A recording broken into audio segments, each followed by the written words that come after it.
السلام عليكم جميعا. معكم دكتورة عهود بولند. أنا senior family doctor و potential trainer in the family medicine board, part of the e-learning committee. إن شاء الله اليوم دكتورة سارة الحموري بتعطينا lecture on emergencies in general practice. Please keep all your questions till the end or write them in the Q&A section, and inshallah we'll answer them in the end. Dr. Sara Alhammouri is a senior registrar in the family medicine board as well. She's also a potential trainer. تفضلي سارة. Assalamu alaikum. يعطيكم العافية جميعا. Thank you for attendance and thanks to Kuwait Family Medicine Residency Program, especially the e-learning committee, for giving me this opportunity to share with everyone a few information and knowledge about emergencies in general practice. In fact, it wasn't easy collecting all the information regarding emergencies in general practice since there is no specific reference for that. So I have tried to collect as much emergencies as possible. And when I tried to collect these emergencies, almost I have ended up with more than 35 emergency case or emergency situation that we may encounter during our practice in family medicine. Of course, I will not mention or we will not discuss all the emergencies in this presentation. Unfortunately, it is through a webinar, but inshallah we will get benefit as much as possible because topics like emergencies are best discussed by interactive sessions, by using simulations. But inshallah in the future, we will have the chance to do so. So let's get the best of what we have, and inshallah we will get benefit from today's session or today's lecture. So first of all, as you all know, in family medicine, any case can come through the door. So we can see any type of emergency, emergencies from different specialty, from different systems of the body. So the main thing is to keep safety of the patient. We have to at least reach a diagnosis or at least reach the best clinical sense of what we are having and what we are dealing with. We have to be able to stabilize the patient, start initial management, and to transfer the patient in a timely manner. So these are the things that we have to keep in mind when we are seeing an emergency. Not necessarily the emergency will be managed fully in our healthcare system or healthcare clinic, because as we know that we have limited resources, but at least we have to keep the safety by the things that we have mentioned previously. So in this presentation, we will talk about what is the general approach to any emergency situation. We will talk about the ABCDE assessment as a primary assessment in emergency situations. We will talk about the Glasgow Coma Scale as a tool for assessing the conscious level of the patient. What is the recovery position and when it is used and how? And then we will take each system in our body and see what are the most common emergencies that we may encounter, and what is the management in brief and fast clinical way. So there are three things that we have to keep in mind when we are dealing with emergencies: be calm and reassuring. Being calm and reassuring is not just beneficial for the doctor while dealing with emergencies, it's also beneficial for the team as a whole, for the patient at the first place. Because if the patient, for example, is presenting with tachycardia, palpitation, shortness of breath, and we are he's in this situation where everyone is walking here and there, trying to, but everyone is anxious, not feeling calm, the patient may have exacerbation of his symptoms. So being calm will help the patient. On the other side, it will help the doctor to think critically, because you can see this process where it is written here on the slides. I have taken it from an article written by a doctor who is concerned about or has specialized in human behavior. So he mentioned that under stress, the survival mode will be turned on. The patient the person will be in fight and flight situation where the cortisol level will increase. This will cause a slowing of the critical thinking and executive function by affecting the prefrontal cortex. the amygdala, which is concerned of fight and flight and emotions in the brain, will get larger and takes over, while the hippocampus, which is concerned about learning and memory in our brain, will be temporarily narrows. So this, of course, will affect our judgment and our management. Of course, being calm is not a button that we will press and everything will be fine and we will become calm. It needs practice. It needs seeing a lot of emergency cases, try to go and see, and don't prevent yourself from seeing an emergency, just go and face it. With time, you will reach to this level of being calm in emergency situation, and you will be dealing with those cases more effectively. One of the ways that will help us being calm is to call for help. Calling for help is not because we are not competent to deal with this situation, or because we don't have enough knowledge, but as we said, if somebody is helping us, will make us think more critically, will help us in the thinking, in the management, and in organizing the setting, because he will be like looking at the things from outside the box, not as the doctor, him or herself, that are dealing with the emergency. So be calm and reassuring, ask for help, and don't forget, with all of these things, to forget calling the ambulance, which will affect and will to prevent any delay in transferring the patient to take the proper management after your initial management in the secondary or tertiary care. So the ABCD approach, or the ABCD assessment, which is a type of primary assessment we have to follow when seeing any emergency case. First of all, airways. If the patient is talking, it means patent airways. Don't waste more time in that. If he is not able to talk or he's unconscious, you have to open the mouth, inspect if there is anything obviously compromising the airway, for example, secretions. This is regarding airways. Breathing, look for the use of accessory muscle, diminished breath sounds by auscultation or any added sound, or you can see the patient looks cyanosed. Check for respiratory rate, oxygen saturation, and then their circulation. Check for pulses, the peripheries, if there is warm, cold extremities, if there's any cyanosis, the capillary refill, which is normally below 2 seconds, and insert a cannula, which is usually in certain situations we need to inspect large bores cannulas. Sometimes one cannula will be enough. Disabilities, check for the level of consciousness by using the Glasgow-Coma scale that we will mention in the next slide.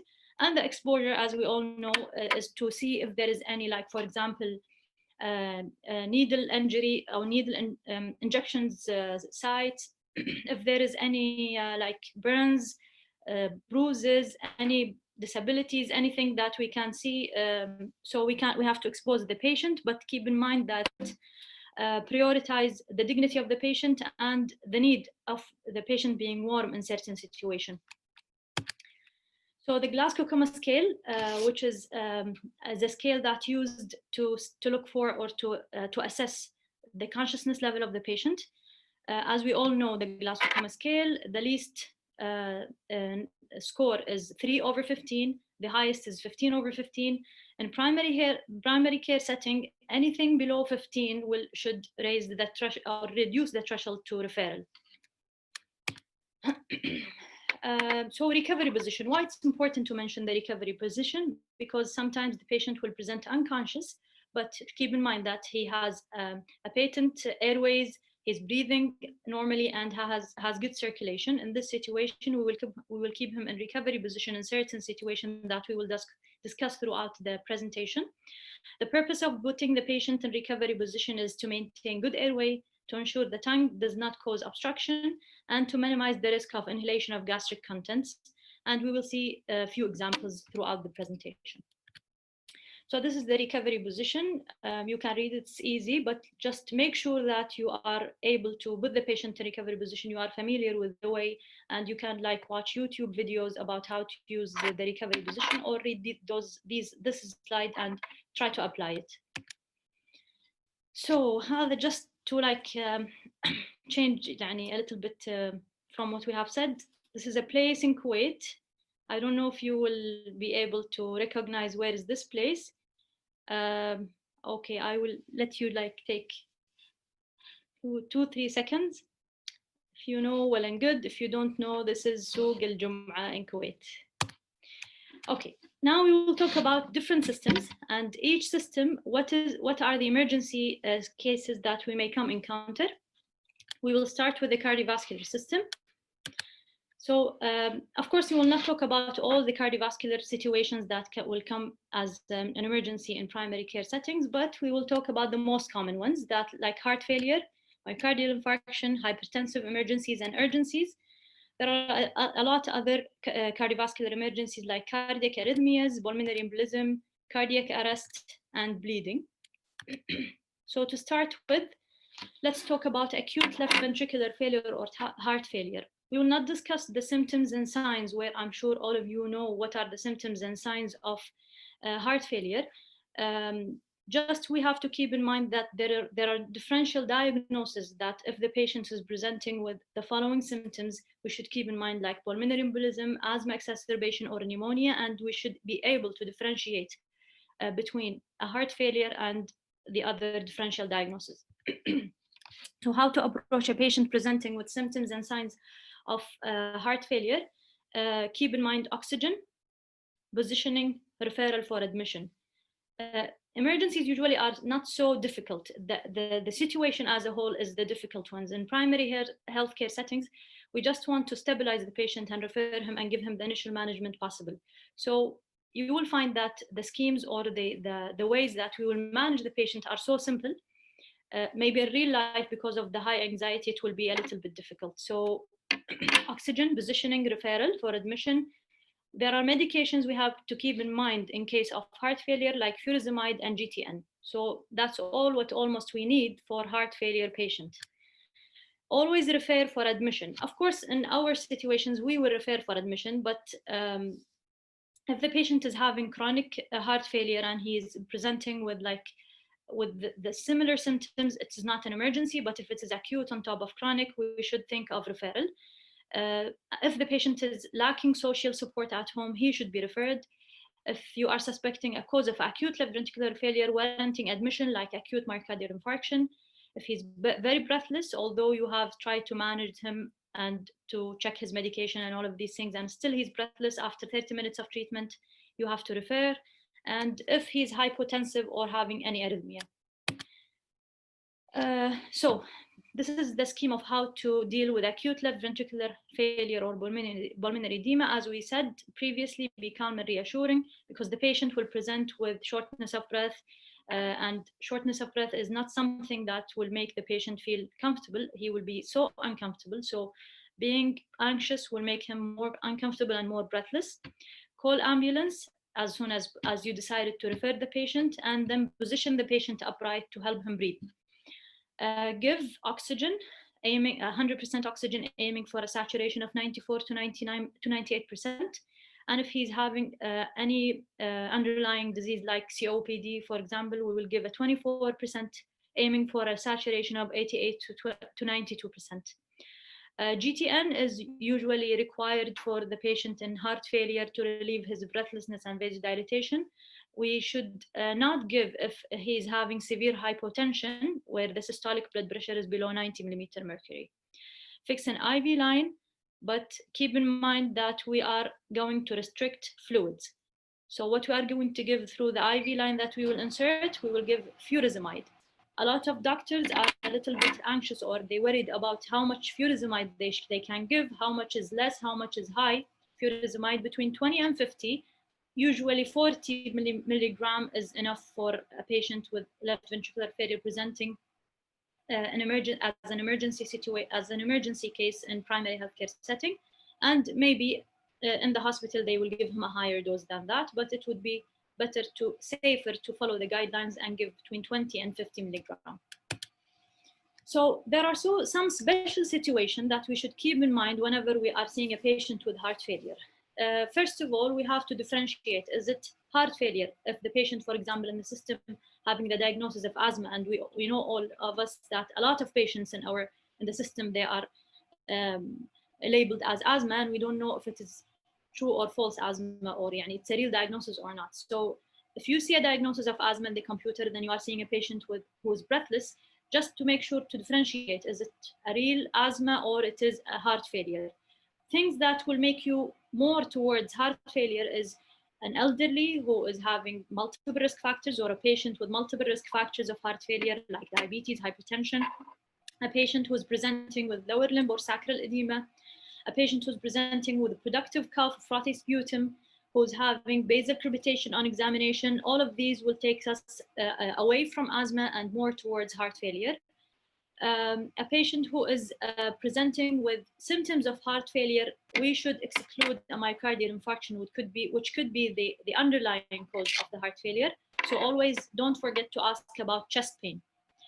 Hypertension, of course, hypertension also, severe hypertension or hypertensive emergency may develop heart failure. So also keep in mind that you should check the vital signs, especially the blood pressure, to look if it is the underlying cause of the problem.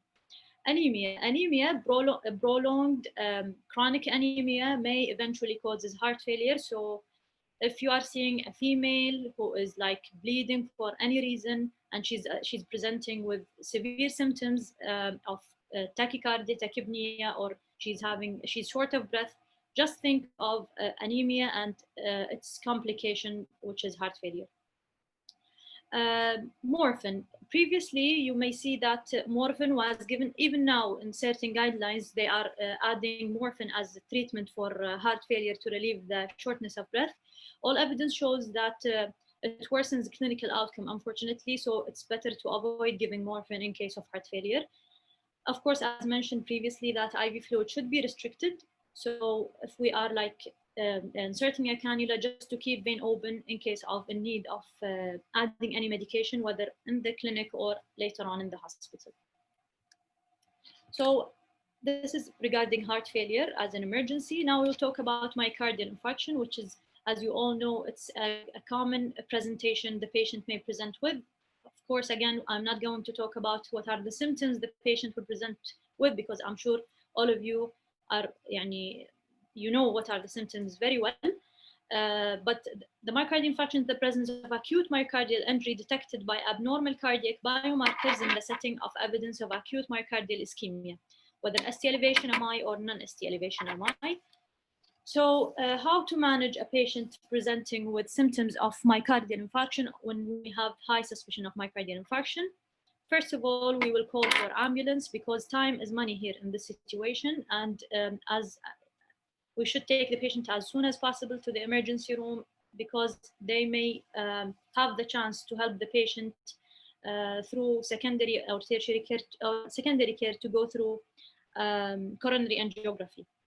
So we will call ambulance, we will check the other vital signs, then we will do an ECG to clarify where is the myocardial infarction specific, and to confirm the diagnosis. But keep in mind that a normal ECG does not exclude an acute coronary syndrome. We have to give oxygen, not to all patients, as was previously in all guidelines. Now it is only if the saturation is not maintained on room air below 94%. We should give a sublingual GTN 300 microgram and should be avoided if the patient is hypotensive with a systolic blood pressure below 90, if he's having a heart rate of more than 110 or below 60, so brady or tachycardia. If there is an inferior MI, like the finding in ECG, as you all know, ST elevation in lead 2, 3, and AVF, or reciprocal ST depression in lead 1, AVL, V6, and 5. We should not give the GTN will be contraindicated in these situations. Another medication that can contribute in the management of a patient presenting with myocardial infarction, especially for the chest pain, is the IV or IM morphine by a dose of 5 to 10 milligrams stat, then 1 to 2 milligram per minute for up to 50 milligram until adequate response is achieved. If there is any respiratory depression, make sure that you have naloxone of a dose of 0.4 to 2 milligram. I know not all clinics have the naloxone, so be careful when you are prescribing morphine, just to avoid any respiratory depression. Repeat every 2 to 3 minutes for a maximum of 10 milligram. Aspirin 300 milligram oral or chewable, if not contraindicated, is one of the main treatment in myocardial infarction.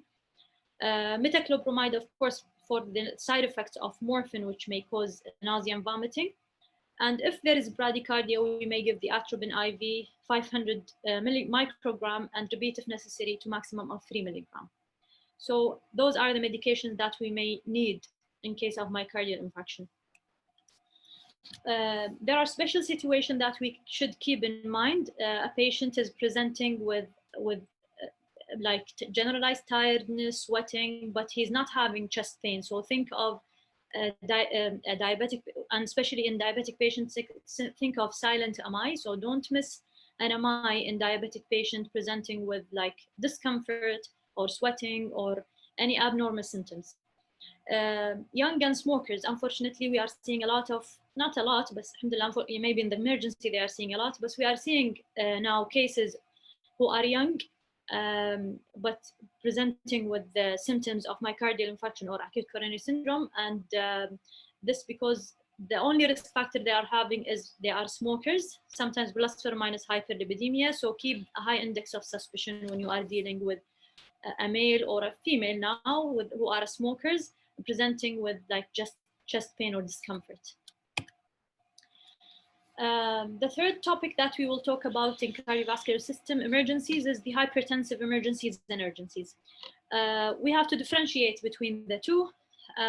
As we know that hypertensive emergency or urgency, they have the same definition of the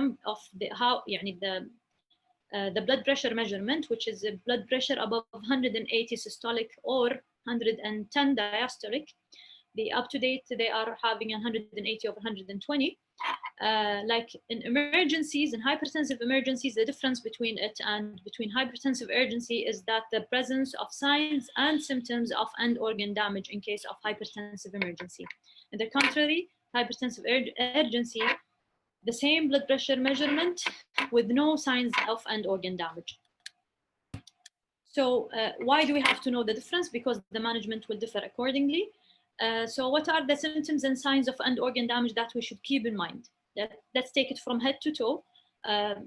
Focal neurological deficit, which indicates a stroke or TIA. Visual disturbances will be, and this will be shown causing papilledema, will be shown by fundoscopy examination. A patient may present with oliguria, so we have to ask about the amount of urine that he's passing, and which may indicate acute kidney injury due to the hypertensive emergency or emergency. A chest pain, the patient may present with chest pain indicating a myocardial infarction or aortic dissection. The patient may present with dyspnea or topnea, paroxysmal nocturnal dyspnea indicating pulmonary edema. Nausea and vomiting, which indicates increased intracranial pressure.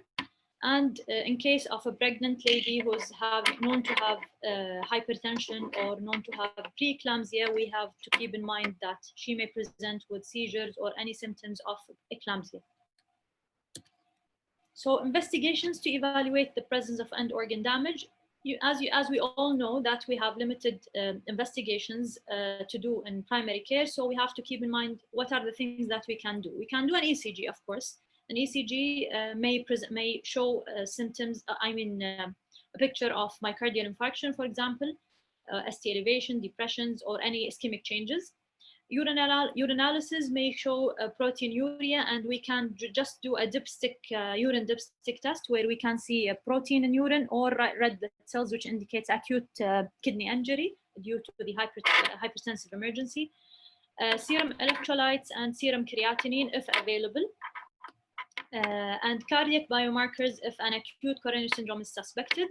Nowadays, I think most of the clinics have the iStat machine, which may give us a reading of the troponin level.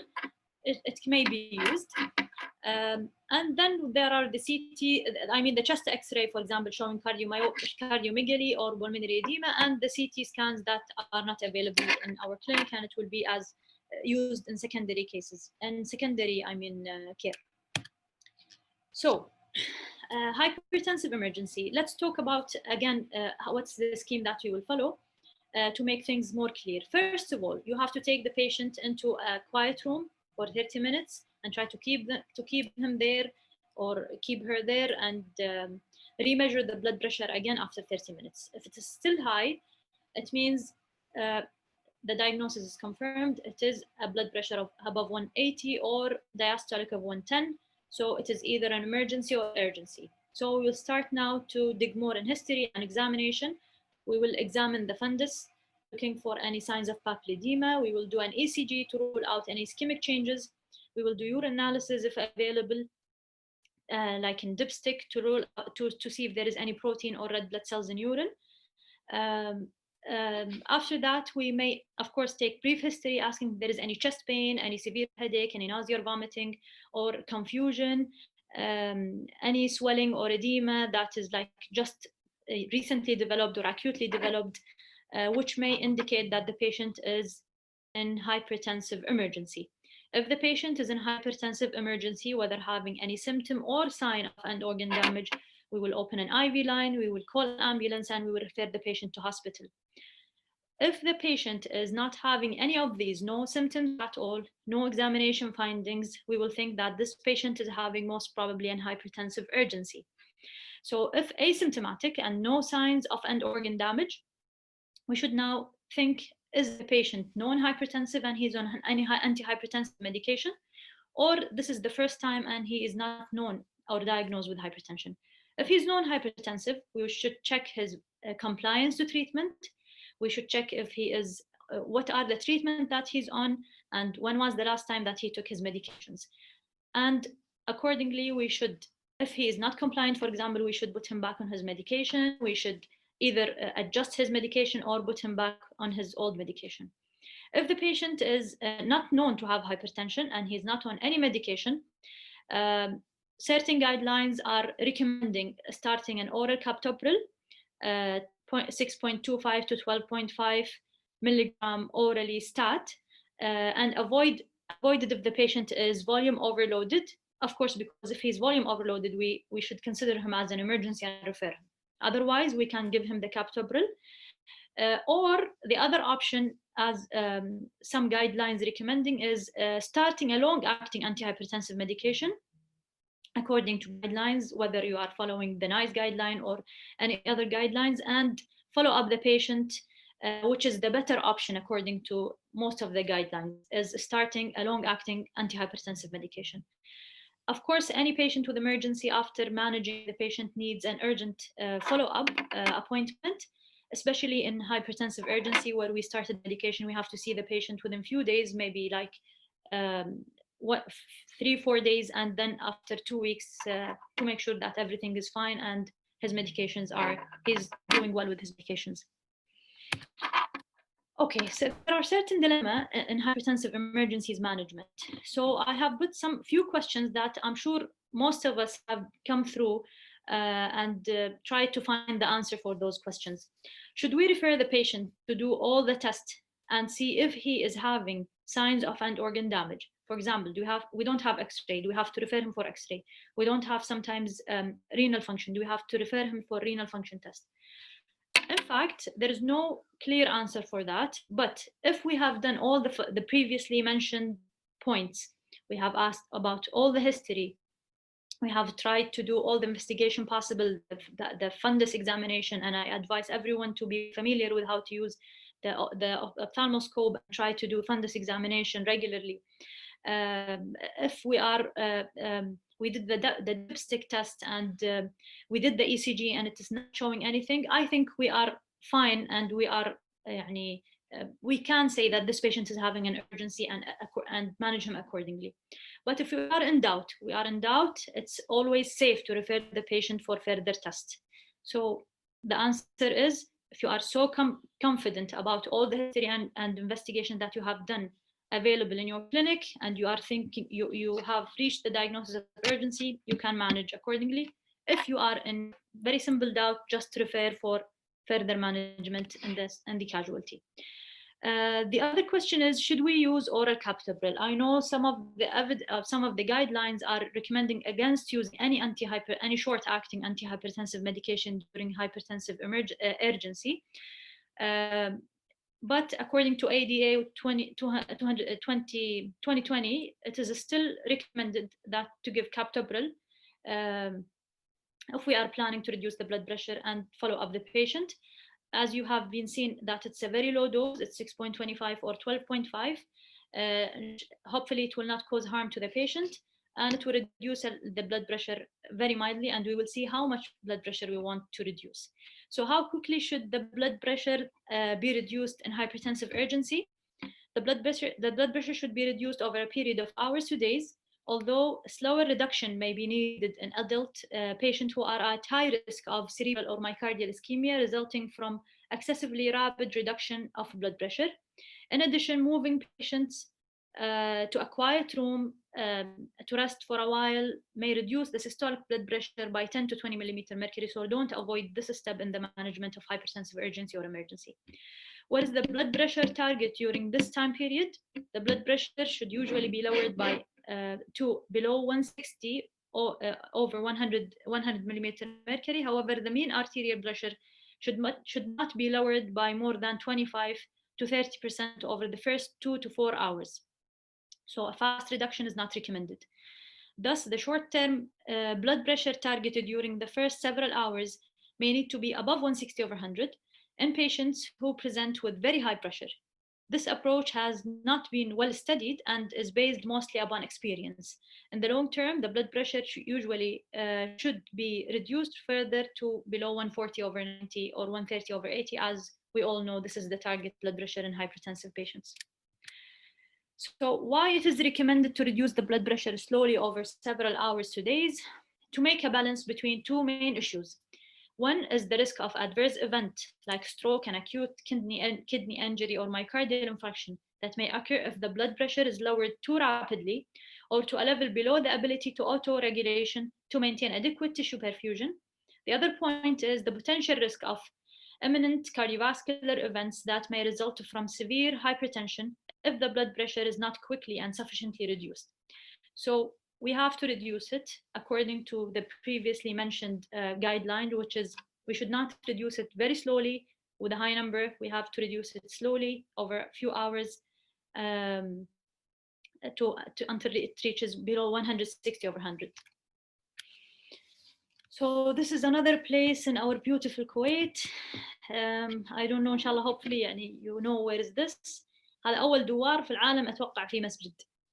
So this is مسجد الشملان أعتقد in المرقاب.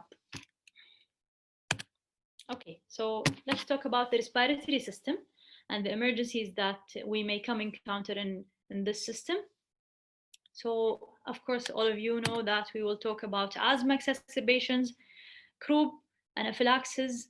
We have other emergency cases like respiratory distress, especially in pediatrics, and the foreign body on the ear, nose, or throat. And we will not discuss those in this presentation. So asthma. First of all, when we are coming across a case of asthma exacerbation, we have to categorize the patient according to severity. Is he having a moderate acute asthma, severe, or life-threatening asthma? All of us can, I'm sure we know how to differentiate or how to categorize the patient. The patient in moderate acute asthma will present with symptoms of asthma like shortness of breath, cough, wheeze, no feature of acute severe asthma. The acute severe asthma, the thing that is characteristic is the patient cannot complete a sentence, and the vital signs may start to deteriorate, like the respiratory rate may becomes higher than 25 breaths per minute, and the heart rate will become, the patient will become tachycardic. In life-threatening asthma, the patient will start to have low saturation below 29, altered consciousness level, become exhausted, arrhythmia may develop, hypotensive, cyanosed, silent chest, and poor respiratory efforts. So up-to-date 2020 has put few recommendations in the treatment of asthma exacerbation. Repeated administration of short-acting beta agonist is one of the key things that we have to keep in mind when we are dealing with asthma exacerbation. Early addition of an oral glucocorticoids, supplemental oxygen titrated to a pulse oxygen saturation of 93 to 95%. So these are the main stay of treatment in asthma exacerbation: short-acting beta agonists, glucocorticoids, and oxygen. Administration of inhaled short-acting beta agonist. We can start with, of course, now, like in the pandemic now, we are avoiding using nebulization, but sometimes we have to use the nebulization, especially when there is low oxygen and we need an oxygen-derived nebulization. So if the patient is maintaining oxygen saturation and we don't need oxygen, we can still use a spacer with a Ventolin inhaler. The doses start with 4 to 6 puffs by meter dose inhaler with a spacer, for better compliance and better benefit from the inhalation. Repeat every 20 minutes for 1 hour. It can be nebulized, as mentioned, and the nebulizer treatment can be repeated at 20 minutes intervals for the first hour. Systemic glucocorticoid should be added immediately, and all patients with a significant asthma should receive oral glucocorticoid. The dose required or recommended is equivalent to prednisolone 40 to 60 milligram per day, and to continue this dose for 5 to 7 days. So this is a table where we can see the dosage for the bronchodilators. The bronchodilator that we know is salbutamol and the ipratropium bromide. The dosage and nebulization, in case we need an oxygen-derived nebulization, is 5 milligram for salbutamol, which is equivalent to 1 milliliter. In pediatrics, the dosage will be 2.5 milligram, which is 0.5 ml. The ipratropium bromide, which is the Atrovent, the dose will be 0.5 milligram, which is equivalent to 2 ampules, and 0.25 milligram, which is 1 ampule for pediatrics. The other medications that we should keep in mind is the oral prednisolone, as mentioned, which is the dosage will be 40 to 50 milligram for adults, and we can use soluble, we can just dissolve the prednisolone in water for 20 milligram for pediatrics, or if the age is below 2, and if the age between 2 and 5 years, we can use 30 to 40 milligram. A substitution for the prednisolone, we can give IV or IM hydrocortisone with a dose of 100 milligram for adults, and 50 milligram for those below 2 years, and 100 milligram for those between 2 and 5 years old. We have then to assess the response after giving the steroids, after giving the nebulization. We can repeat the Ventolin, as mentioned previously, after 20 minutes if indicated. If there is poor response, we have to refer the patient for medical casualty by ambulance for further management. So in our clinic, Ventolin, Atrovent, and Atrovent should be started if the patient is severe and above. So if moderate, salbutamol is enough. Severe and above, ipratropium bromide should be added, and steroids. So these are the only medication that we will use in primary healthcare setting. And then we have to refer the patient. This is a repetition from GINA guidelines. You can just read it later on. So some dilemma in asthma management. One of the questions that has been repeatedly asked is budesonide, which is the Bolmicort, has any effect in acute exacerbation? So the answer is no. It has no role in asthma, in acute exacerbation of asthma. So don't waste your time giving the patient budesonide, because there are no evidence that it will show any improvement in symptoms. There are no evidence of high doses of corticosteroid above 100 milligram IV of hydrocortisone, for example. And there is another question that is always asked: is it better to give hydrocortisone intravenously rather than intramuscularly? The answer is there is no evidence that the response will be higher if it is given intravenously or intramuscularly. Maybe the duration where the effect will appear is faster in intravenous route, but there is no recommendation to prefer one way or one route over the other. The third topic that we can discuss about emergencies in respiratory system is croup.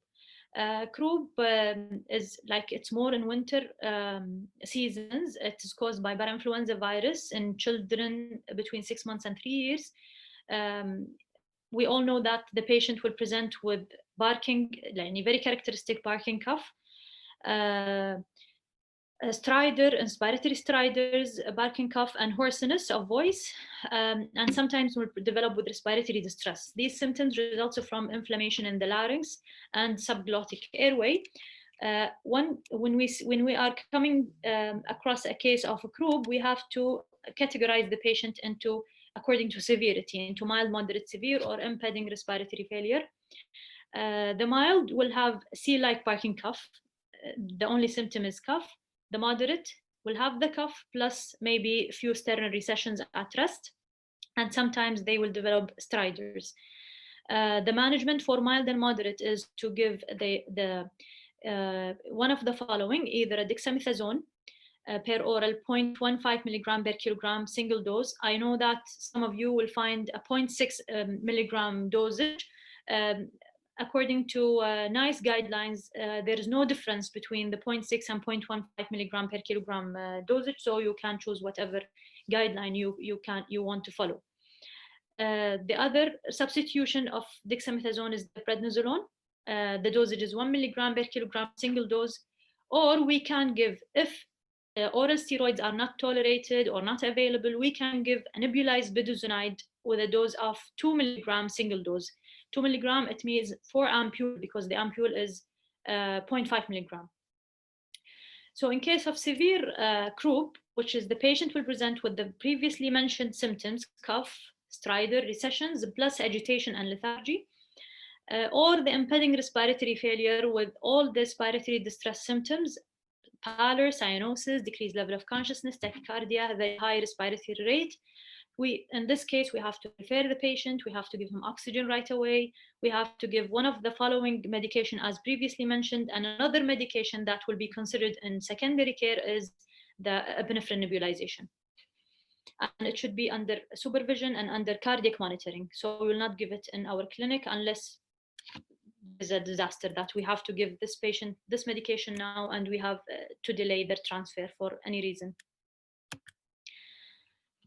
So the third topic we will talk about is the anaphylaxis, angioedema, and allergic reaction. I have mentioned all of these things together because the patient may develop with one and develop the other. For example, he may develop with like a simple allergic reaction to any medication or any like a drug, any insect bite, any material, and then afterward he will end up with an anaphylaxis. The anaphylaxis will be either vital signs deterioration, or the patient may develop angioedema, where other symptoms may be presented. The clinical features that we should keep in mind is we should look for the skin, mucosal tissue, or both. We should look for the hives, pruritus, flushing, swollen lips, tongue, and uvula. Respiratory compression may be presented, dyspnea, wheeze, bronchospasm, stridor, hypoxemia, hypotension, syncope, tachycardia. GI symptoms also may be presented in patients with anaphylaxis, like abdominal pain and vomiting. Anxiety and sense of impending doom, because the patient will be breathless, will be like swollen, will feel like the patient will feel like he or she are going to die. May cause myocardial ischemia and ECG changes, even if there is normal coronary arteries. So it is a serious problem that we have to deal with promptly. So approach to management. Of course, I'm not repeating that keep calm, reassurance, call for help, call ambulance. Then the mainstay is IV fluids. Start IV fluid right away, normal saline, give oxygen 15 liters per minute, and start epinephrine, which is the main drug that's used in this situation. And keep in mind that there are no contraindications to epinephrine in case of anaphylaxis. There is a role of salbutamol. When is that? If there is a bronchospasm and is not improving after the epinephrine, we can give salbutamol for inhaled salbutamol. Glucagon is a medication that can be used if the patient is on beta blocker and may not respond to epinephrine initially, so we can give glucagon instead, 1 to 5 milligram IV as the antidote for it, and then the patient will get better response to the epinephrine. Of course, keep in mind that the glucagon will cause side effects like nausea and vomiting, so it is very important to keep the patient in his recovery position or lateral position. So call ambulance, check the airway, breathing, circulation, disabilities, and exposure, which are very important here, because as we said, sometimes we want to know the cause. The patient is presenting with many symptoms, with altered airway and breathing and circulation, also in anaphylaxis, and the reason is an insect bite, for example. So exposure sometimes here is important. So check for skin changes, facial or lip swelling, for any like bite site or something.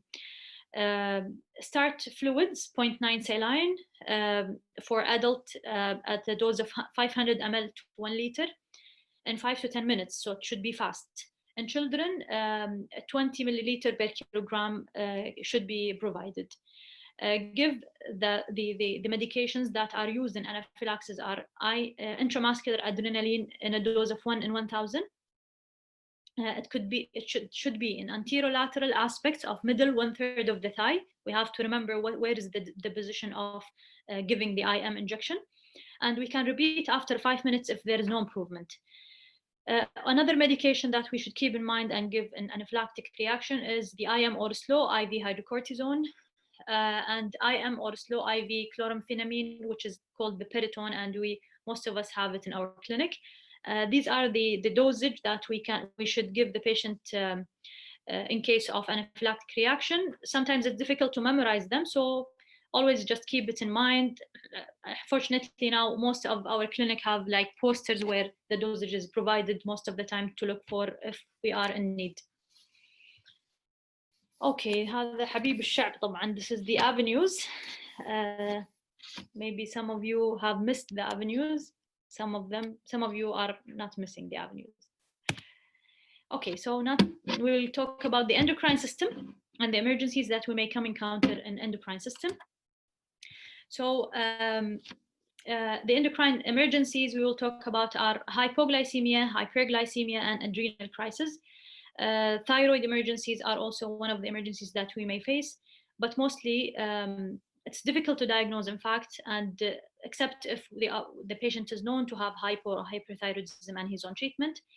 The management is to stabilize the patient, put IV fluids, and send him to emergency right away for further management. But we will discuss in details hypo, hyperglycemia, and adrenal crisis. So hypo and hyperglycemia, of course, it's fundamental to know the symptoms and signs of hypo and hyperglycemia, and I'm sure all of you are aware of all the symptoms of hypo and hyper, and the signs and examination findings, so we will not spend time on that. So let's take hypoglycemia. So how to deal with hypoglycemia? First of all, to diagnose hypoglycemia, it means a blood sugar of less than 3.9 millimole per liter plus hypoglycemic symptoms. When we have a patient who's presenting with a low blood sugar, whether we have to check the level of consciousness. Is he conscious or unconscious?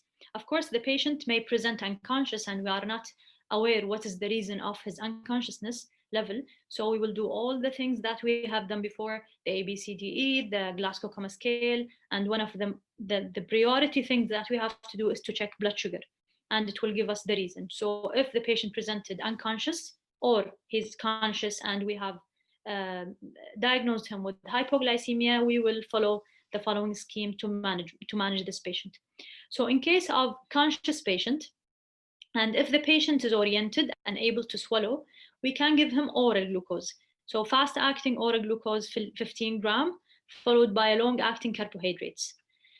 If the patient is conscious but disoriented and unable to cooperate, we can give him an IM or IV or subcutaneous glucagon 1 milligram. Keep in mind when we are giving glucagon to keep the patient in recovery position, because as mentioned, glucagon will cause nausea and vomiting, and we don't want the patient to go through aspiration, pneumonia or aspiration.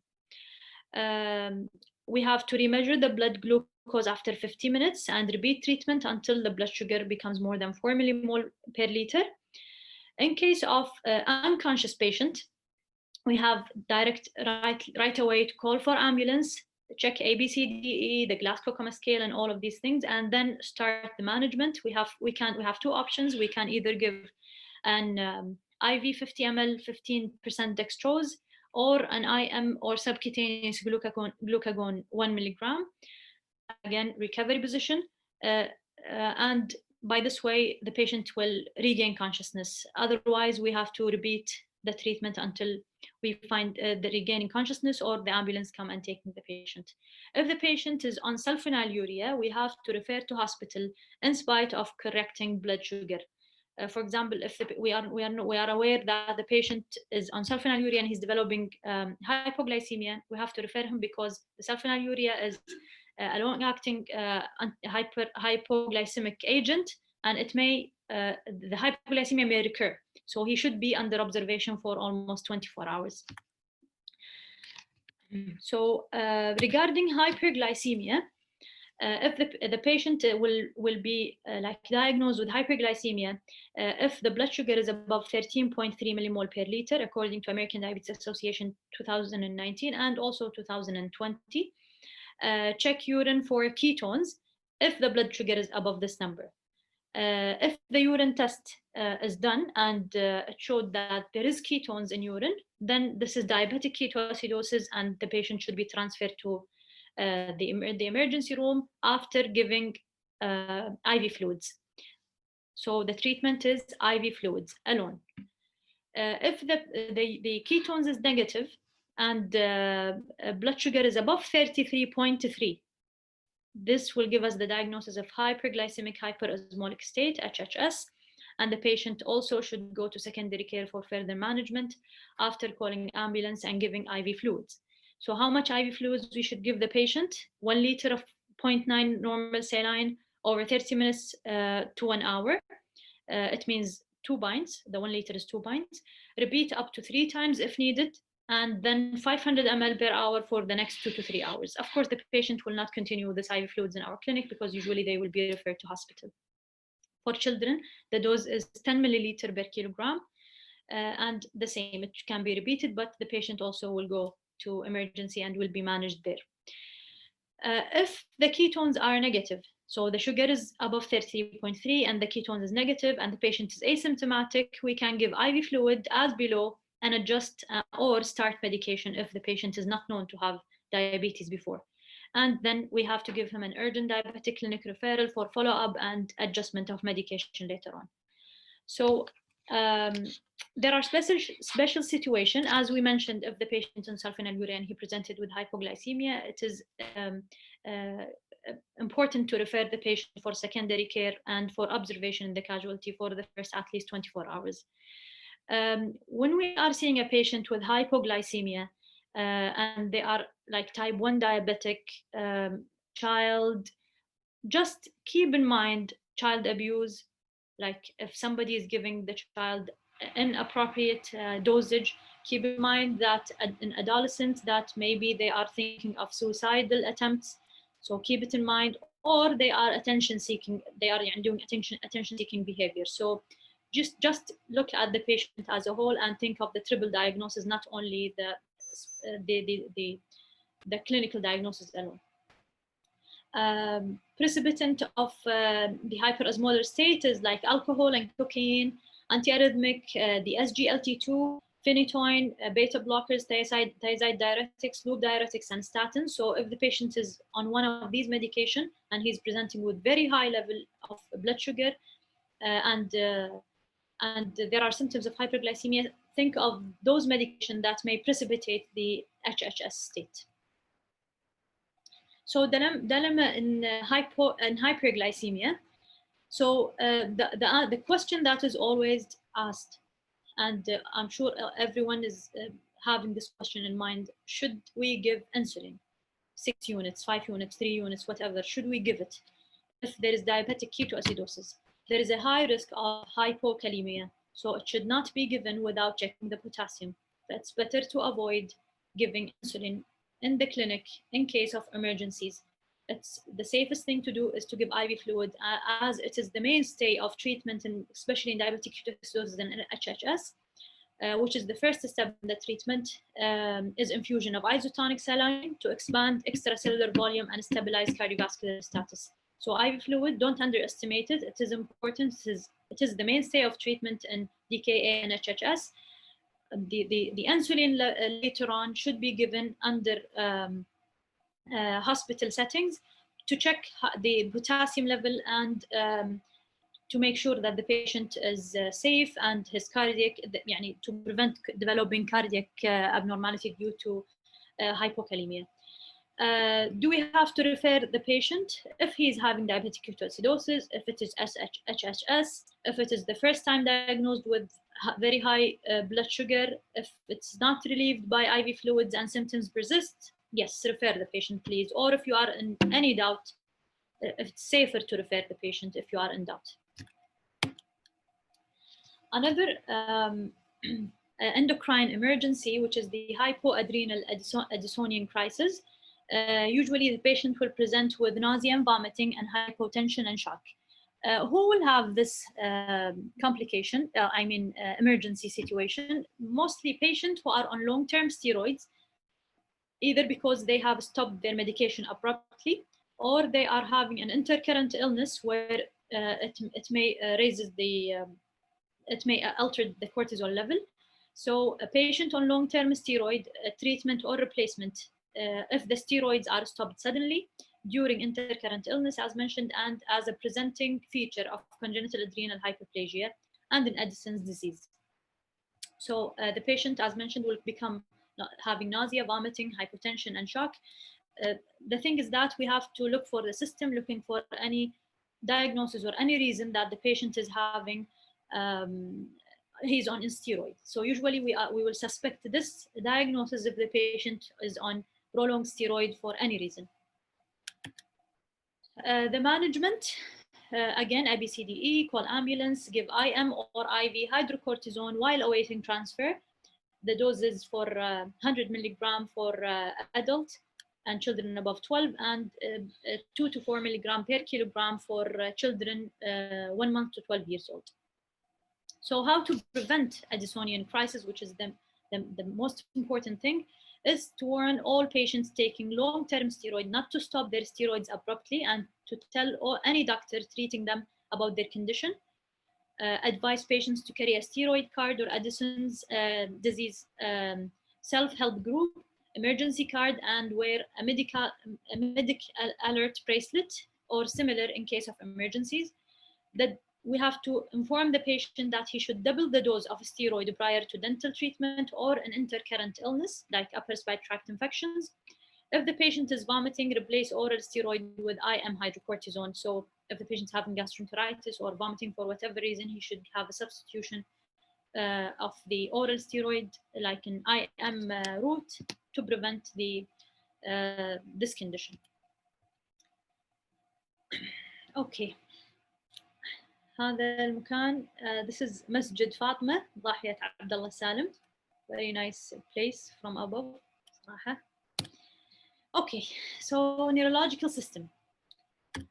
The emergencies that we may see in a neurological system are TIA and stroke, seizures, head traumas, loss of consciousness for any reason, and meningitis.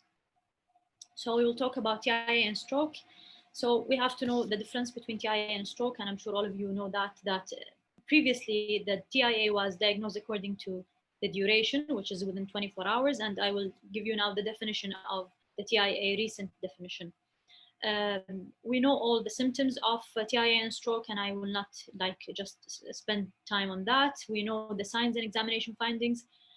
We will discuss how to approach a patient with TIA or stroke, and what are the medications that we should keep in mind, like aspirin.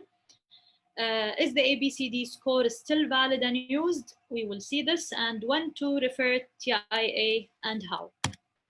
So transient ischemic attack.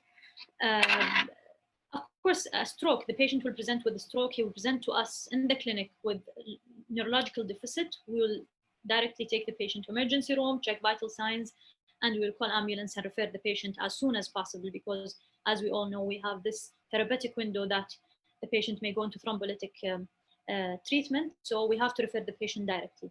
While transient ischemic attack is where there's some dilemma or some confusion with some people. So I have spent more time in talking about the transient ischemic attack. So the definition, the original definition of a transient ischemic attack was time-based, a sudden onset of a focal neurological symptom and or sign lasting less than 24 hours. brought on by a transient decrease in blood flow. However, this has now changed as it is recognized that even short period of ischemia can result in a pathological changes to the brain. So it's not necessarily to be within 24 hours. Therefore, a new tissue-based definition is now used, which is a transient episode of neurological dysfunction caused by focal brain, spinal and cord or retinal ischemia without acute infarction. Keep in mind that if the patient's presenting with, like, he will present with nothing now, maybe he will be so completely normal, but he will tell you that I had like the symptoms of a transient ischemic attack, whether slurred speech, blurry vision, hemiplegia that resolves spontaneously, and he will present to us completely normal. So keep in mind that there are certain differential diagnoses like seizure. It could be a seizure, so we have to ask proper history to know what was the symptoms exactly. Migraine aura, syncopal attack, demyelination, metabolic problem like electrolyte imbalance or metabolic like hypoglycemia, hyperglycemia, and head trauma. So previously there was an ABCD2 score, which is used to see is the patient is in need of, or the chance of developing another transient ischemic attack is high or not. So the ABCD2 prognostic score has previously been used to risk stratify patients who presented with a suspected TIA. However, data from studies have suggested it performs poorly, and it is therefore no longer recommended by NICE clinical knowledge summaries. Instead, NICE recommend an immediate antithrombotic therapy. Give aspirin 300 milligram immediately, unless the patient has a bleeding disorder, or it is taking an or the patient is taking an anticoagulant and needs immediate admission for imaging to exclude a hemorrhage. So we have to ask in history: is the patient is on any anticoagulant or any contraindication? The patient is already taking a low dose aspirin regularly, so we have to continue the current dose of aspirin until reviewed by a specialist. So again, the treatment, if we are suspecting a transient ischemic attack, the ABCD score is no longer used. We will give the patient an antithrombotic therapy, which is aspirin 300 milligram immediately. Unless he is already on aspirin, he will continue taking his dose and then go to the specialist and refer to specialist. Or if he's on any other anticoagulant, so he will directly needs to be seen, and imaging should be done to rule out a hemorrhage. And we cannot give aspirin, of course, if it is contraindicated due to allergy or to any other things. Discuss management urgently with a specialist team if the patient has had more than one TIA, which is called crescendo TIA, or has a suspected cardioembolic source or severe cardiac stenosis, carotid stenosis, I mean. Discuss the need for admission or observation urgently with a stroke specialist if the patient has had a suspected TIA in the last 7 days. So if the patient is presenting to us with the symptoms of TIA, or he developed a query TIA within the last 7 days, we have to refer him right away to the emergency. Arrange urgent assessment within 24 hours by specialist to stroke physician if the patient has had a suspected TIA which occurred more than a week previously. Refer for specialist assessment as soon as possible within 7 days. So to summarize what has been mentioned, if the patient is presenting to our clinic with symptoms of TIA, and those symptoms was within the previous 7 days, we have to refer the patient to the emergency right away. If the patient presented with symptoms of TIA and it resolved spontaneously before 7 days, we have to refer the patient for emergency within the upcoming 24 hours. Okay. So there are special situations when we talk about TIA. Hypertension, reduction of blood pressure with caution. In case of a stroke or TIA, we should lower blood pressure by 15% during the first 24 hours after stroke onset. And we should think of arrhythmia as it may be the cause for the stroke or the TIA that the patient developed. If the patient is a female, think of oral contraceptive pills, which may be the precipitating factor for the TIA or the stroke. So the other emergency in neurological system are convulsions, the convulsions. So symptoms, we should think of a conscious patient versus an unconscious patient. it is generalized or focal seizure, we have to approach the patient in a special manner that we will discuss, and we should keep in mind certain medications. So when a patient is coming to the clinic seizing or having a convulsion, we have to be calm, call ambulance, call for help, check the ABCDE, check the temperature, especially if he's a pediatrics, to rule out febrile convulsion, and check blood sugar. It's very important to check these two in case of a seizing or convulsing patient. We have to put the patient in recovery position to prevent aspiration or obstruction from the tongue, give oxygen, and if the fit does not stop after 5 minutes spontaneously, we have to give the diazepam rectally. And this is the dosage of the rectal diazepam that we can use in our clinic. If it is continuous, we give this diazepam and it is not aborted, the seizure is not aborted, we can repeat the same dose every 15 minutes until the ambulance arrives and the transfer of the patient is successful. So there are special situations where, for example, in febrile convulsions, a very common question that do we have to give an antibiotic? If the patient is febrile right now and he's having seizure, the priority is for the diazepam. But later on, we can give the antibiotic where it will reduce the temperature and it will prevent it can prevent a subsequent seizure at the same illness. But unfortunately, it has nothing to do with the recurrence of the febrile convulsion later on. We have to think, is it a first attack or a recurrent attack? If the patient is on any medication, is there any compliance problem? If there is any need for change in dosage, and this all will affect, it may not affect the management now, but may affect the management later on. In status epilepticus, keep in mind repeating the diazepam dosage and the effect of this seizure on the patient later on and the prognosis of his situation. Keep in mind some non-epileptic, non-febrile convulsions like carbobedal spasm, extrapyramidal side effects, and we will talk about them briefly. For example, the extrapyramidal side effect, it's a common emergency that I have seen 4 or 5 times during my practice. A lady presenting to the clinic with like dystonia or like stiffness, and she can talk, but she's most of them, they are females. In fact, the ladies that I have seen, most of them are females, and they are so frightened and so scared about what they are having. They start to develop like something similar to a panic attack because of they don't know what's going on with them. When you are having few history from them, you will find that they have took a medication that is so commonly prescribed, which is the metoclopramide. So what are the medications that we can do to the patient now to relieve her this dystonia? There are 4 options of medications that we can use to relieve the dystonia or the extrapyramidal side effects, especially due to metoclopramide. One is the anticholinergics, the cogentine, chemedrine, and most patients will respond within 5 minutes and are symptom-free by 15 minutes. Another group of medication are antihistamine, specifically diphenhydramine, with a dose of 1 to 2 milligram per kg up to 100 milligram by slow intravenous injection. Promethazine is another option, and the things that we have in our clinic is the diazepam that we can give for extrapyramidal side effects with a dose of 5 to 10 milligram intravenously, and you will find a dramatic improvement of symptoms after giving the diazepam with this proper dosage. Of course, when you are seeing a patient with extrapyramidal side effect due to metoclopramide, you have to make sure that you will write this in the computer system for the patient, as a record. Recording is very important in the situation for the patient not to have a similar event later on.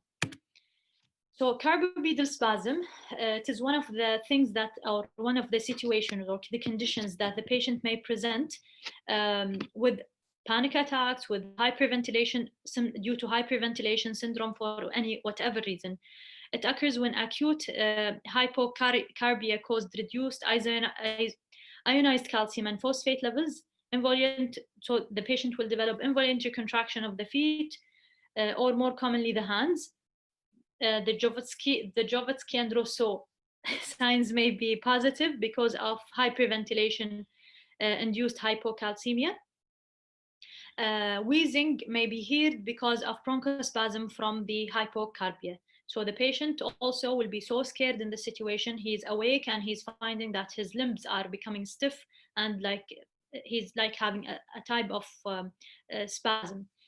So rebreathing into a paper bag is no longer a recommended technique because significant hypoxia and death have been reported. So I know a lot of people have the knowledge that if the patient is presenting with a carbopedial spasm due to hyperventilation, give them the rebreathing bag and let them breathe. It is no longer recommended.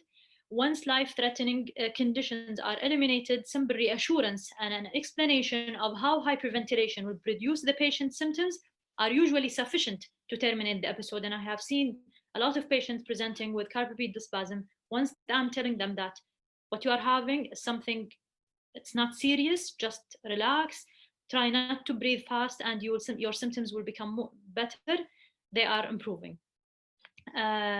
Benzodiazepine for stress relief and for resetting the trigger of hyperventilation is effective, but patient may require prolonged treatment for his problem and to dig more in history and have follow-up to see what is the reason for what he's having. Although acute chemical sedations may be effective and humane in selected severe cases, prolonged use of these medications should not be initiated in the emergency department or the clinic as an emergency situation. Stress reduction therapy, administration of beta blockers, and breathing retraining have all proven effective over the long term. So this is another place in Kuwait, which is in أعطيكم وقت شوية in عديلية, حديقة العديلية. This is هذا الwater containers. ما أدري إذا أنا كنت عبالي إنهم مفرغين بس طلعوا مليانين من فوق كذي مسكرين. Okay, so there are many other emergency situations. We are coming to an end, inshallah. We will talk about few emergencies like burns, road traffic accidents, acute abdominal and head injuries, acute abdomen and neurological emergencies. There are many others like traumas, fractures, drowning, corneal abrasions, heat stroke, and animal bites that we will not have the time to cover this time. Burns, so it's very important to know the degree of burn, the type of burn, the severity of the burn, the rule of 9 that I will explain in a while. ABCDE is very important to look where are the sites that are exposed to the burn. Examination, we should examine the patient fully, like exposure, very good exposure. We have to look if there is any neurological deficit due to the burn or not. Medications that we should keep in mind, like painkillers, antibiotics, tetanus toxoid, IV fluids. So first thing is IV fluids in case of a severe burn or moderate to severe burn. There are special situations in diabetic patients. We may consider the antibiotics, and if it is first degree burn on genitalia, face, and joints, just have a low threshold for referral and refer the patient for further assessment, because those areas are important to be, they are very sensitive areas. So we have to check airway, breathing, circulation, and disabilities as mentioned previously. We have to expose the patients fully and to look for the site of burn and assess the affected area by the rule of 9. Assess the depth of the burn. Is it superficial, first degree, partial, second, or full thickness, third degree burn? Of course, the third degree the patient will present with painless burn. They will lose, because they will lose the sensation of pain due to the burn, the depth of the burn. We have to call ambulance and refer to burn center. Of course, now we will refer to general hospitals. We have to consider referral if it is partial thickness more than 10% or full thickness burn more than 5%. If the burn is on the face or hands or genitalia or perineum or major joints, we have to refer. If it is electrical, chemical, and inhalation burn, you have to refer. Burns associated with the trauma and fractures, you have to refer. Management, the first thing is irrigation with running cool water. Leave blisters intact and to decrease the risk of infection. So don't do anything to the blisters. Dressing with non-adhesive gauze bedding is sometimes important. Consider giving tetanus toxoid injection if last shot was more than 5 years ago. Give analgesia because the patient will be in pain, especially except if he has full thickness burn, like paracetamol or non-steroidal anti-inflammatory if not contraindicated. Examine dressing after 48 hours. This is for follow-up, which is also important, and it is within the area of the emergency itself. Change dressing for second-degree burn after 3 to 5 days in absence of infection. In case of infection or a patient is diabetic or having a high risk of infection, consider antibiotics. One of the antibiotics recommended is the flucloxacillin for 7 days, or clarithromycin, and daily dressing should be given. So this is regarding the burns. Regarding road traffic accident, falls from heights, or fractures, whether it is a road traffic accident, the patient will be exposed to head injury and fractures. Fall from height, the same. Head injury and spine injury is important to consider. Fractures, also one of the emergencies that the patient may develop if he's having a road traffic accident. So in these situations, we have to calm the patient down, because of course the whatever was the event that causes him this fracture or this fall or the road traffic accident, the patient will be so scared. So keep calm, reassuring, take brief history, start with ABCDE and Glasgow Coma Scale. You have to see if the patient is stable or unstable hemodynamically, and look for signs and examination findings. Then try to be life-saving, limb-saving, or spine-saving. Spine-saving by putting a neck collar if indicated. Limb-saving, if there is any like a limb, a loss of limb or something, we have to keep it in ice, and in order, if it is available, of course, in order to refer the patient with his limb for limb saving. Life saving is, of course, by the whole management. Medication that should kept in mind are painkillers, fixation and stabilization of fractures, IV fluids, dressing, and consideration of tetanus toxoid, especially if there is abrasions or cut wounds or open wounds. Special situations are head trauma, and we will discuss when to refer a patient with head trauma, bleeding, or we have to like be so generous with IV fluid substitution, or giving IV fluids in bleeding, and consider the medical legal issues and the need for the presence of the police, for example, in case of a road traffic accident or fight or fall from height or any other situations. So when to refer a patient with head trauma, NICE has a strict and clear guidance regarding which adult patients are safe to discharge and which need further CT head imaging. The latter group are also divided into two further cohorts: those who required an immediate CT head and those who require CT head within 8 hours of injury. So who needs an immediate CT head? People with a Glasgow Coma Scale of less than 13 on initial assessment, or below 15 at 2 hours post-injury, suspected open or depressed skull fracture, of course. Any signs of basal skull fracture, hemotympanum banda eyes, cerebrospinal fluid leakage from the ear or nose, and the battle sign. Post-traumatic seizure, focal neurological deficits, or more than one episodes of vomiting. All of these need CT head immediately. So we can wait for? Of course, in real life, we will not wait. If the patient is presenting with CT head with some of those symptoms, we will refer him right away to the emergency. If he's an adult with any of the following risk factors who have experienced some loss of consciousness or amnesia since the injury, of course we will refer. If he's above 65 and elderly or older, any history of bleeding or clotting disorders, if there is dangerous mechanism of injury, if there is more than 30 minutes retrograde amnesia or of event immediately before the head injury, we have to refer. Again, we will refer any patient with head injury with any of the previously mentioned symptoms, whether it is, we will refer him immediately. We will not wait for the 8 hours, but this is according to guidelines.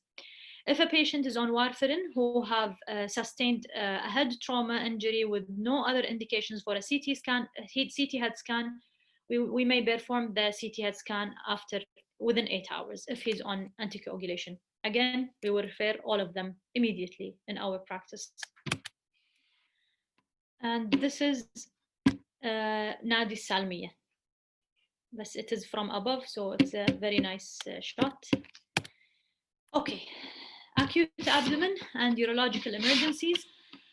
In fact, I have added this topic for maybe one reason.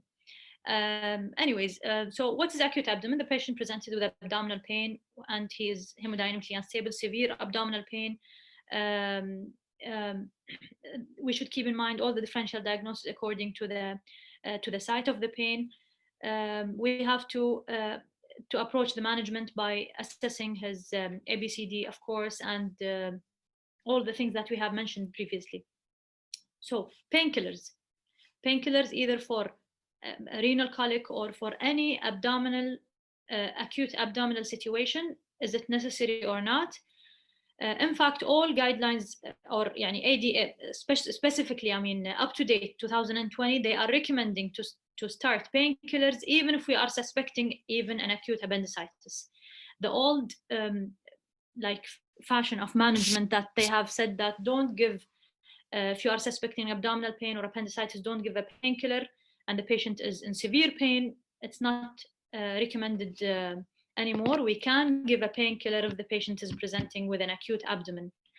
Non-steroidal anti-inflammatory will decrease in case of renal colic, the urethral smooth muscle tone, and we should consider IV fluids. In females, for example, consider something related to ectopic pregnancy or like any women's health emergencies or obstetric emergencies. If he's a pediatrics, also the differential will be different till elderly. If there is any history of trauma, all of these should be kept in mind. The pitfalls in the management of patients with acute abdomen is about the medication. Do we have to give painkillers in acute abdomen? This is the only reason why I have added the acute abdomen is yes, you have to give painkillers. So those are types of psychological emergencies that we may encounter, like panic attack, delirium, suicidal thoughts and attempts, drug overuse, alcohol toxicity, and withdrawal. But unfortunately, we will not have the time to cover all of these things. I wish, inshallah, in the future we may have further sessions. So those are my references, and thank you very much. يعطيك العافية دكتورة سارة. خوش محاضرة والله، كانت very condensed بس very useful. الحين please اللي عنده أي سؤال إذا ممكن يكتبه بال Q&A section عشان شوي نقدر نقراهم ونقدر نجاوبهم. أوكي يلا تبي نبلش؟ يلا go ahead. أوكي. ففي one question that's saying what are the available medications in the polyclinic for extrapyramidal side effects? The only medication that we have is the diazepam, unfortunately. Yes. Okay. Another question, if a patient presented with typical symptoms of MI, should we delay management until ECG is performed? No, if you are having typical symptoms of MI, just go ahead and manage as if it is MI, even if there's no reason to delay the treatment. Okay. In our primary healthcare setting, can we give furosemide in heart failure cases? Of course we can, of course. Okay, do we have to refer patient with carpopedial spasm to the ER as we cannot exclude life-threatening condition? Again, عهود ما سمعت السؤال. Do we have to refer a patient with carpopedial spasm to the ER as we cannot exclude life-threatening condition?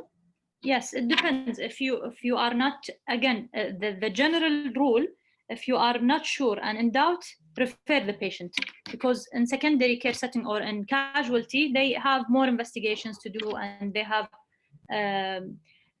more support to see the patient and to give him the proper management. So if you are in doubt, refer. If you are sure about the management, treat. Okay. In case of asthma exacerbation, sorry? Patient with cardiopedial spasm needs follow-up, so it's important to follow up the patient after, even if his symptoms are resolved in the case of emergency. Okay, tamam. In case of asthma exacerbation, if we gave the patient hydrocortisone IV, do he needs to continue prednisolone 40 Yes. mg for 5 days or not? Of course, yes, he should continue. Insane. What is your recommendation in hypoglycemic unconscious patient, glucose first or glycogen? There is no preference. It depends. It depends what's available, what's faster for you. Is it like the IV line is available, you can give the IV fluids, or it is faster to give the IM? Okay. As far as I know, the Buscopan is an antidote for Primpram. It's not in the comment. Yes. Okay. If typical MI, do we have to give GTN even if we don't rule out inferior MI? See, the thing is, and with inferior MI, it is very common that the patient will have hypotension, and if we are giving the GTN, we will cause more hypotension.